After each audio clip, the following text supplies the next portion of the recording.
నమ్మి నాటిన విత్తనాలు నట్టేట ముంచాయి. విత్తన కంపెనీల మాయమాటలు నమ్మి వేలాది ఎకరాల్లో మొక్కజొన్న విత్తనాలు వేసిన రైతులు కండెలు రాక తీవ్రంగా నష్టపోయారు. అమ్మేటప్పుడు పెద్ద పెద్ద మాటలు చెప్పిన రిప్రజెంటేటివ్స్ ముఖం చాటేయడంతో తమకు న్యాయం చేయాలి అంటూ రైతులు కోరుతున్నారు. ములుగు జిల్లాలో నకిలీ విత్తనాల కాటుపై ఎన్టీవీ రిపోర్ట్. నకిలీ విత్తనాలు మరోసారి రైతును కాటేశాయి. అధిక దిగుబడి ఆదాయం వస్తుందంటూ ఆశ చూపి రైతుల్ని నిలువునా దగా చేశాయి విత్తనాల కంపెనీలు. కంపెనీల దళారుల మాటలు నమ్మిన ములుగు జిల్లా కన్నాయిగూడెం, వెంకటాపురం, వాజేడు మండలాల్లోని రైతులు భారీగా నష్టపోయారు. రైతుల అమాయకత్వాన్ని ఆసరాగా చేసుకుని సిజంటా, హైటెక్ కంపెనీలకు చెందిన మొక్కజొన్న విత్తనాల పేరుతో ఎలాంటి అగ్రిమెంట్ లేకుండా 1000 ఎకరాల సాగుకు విత్తనాలు ఇచ్చారు కంపెనీల రిప్రజెంటేటివ్స్. ఎకరాకు 1,00,000కు పైగా పెట్టుబడి పెట్టారు రైతులు. పంట ఏపుగా పెరిగింది. ఇక కాపు వస్తుందని భావించిన రైతులు కండెలు విత్తనాలు పోసుకోకపోవడంతో షాక్కు గురయ్యారు. నకిలీ విత్తనాలతో నష్టపోయామని గ్రహించిన రైతులు తమకు న్యాయం చేయాలంటూ అధికారులకు ఫిర్యాదు చేశారు.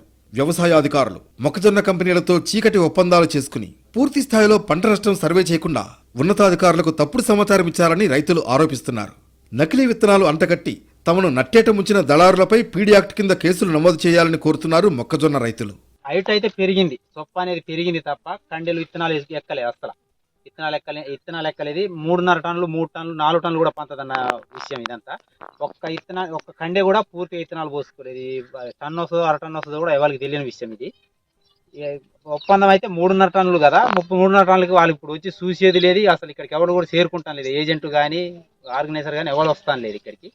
ఎవరన్నా వచ్చి చూసి మరి ఇది ఇట్లా అయిందని చెప్పేసి కంపెనీకి పెడతా, ఆర్గనైజర్ బరాయిస్తారా అనేది అయితే రైతుల దగ్గర నుంచి ఒక్కళ్ళ దగ్గర నుంచి కూడా మెసేజ్ లేదు మాకైతే. రైతు చెప్పుకుంటాను లేదు, అటు నుంచి వాళ్ళు రావటానులే. 15 రోజులుగా ఆందోళన చేస్తున్న అటు కంపెనీ ఆర్గనైజర్లు, ఇటు ప్రభుత్వం స్పందించకపోవడంతో రైతులు తహసీల్దార్ ఆఫీస్ ముందు ఆందోళన చేశారు. తమకు న్యాయం చేయాలని డిమాండ్ చేశారు.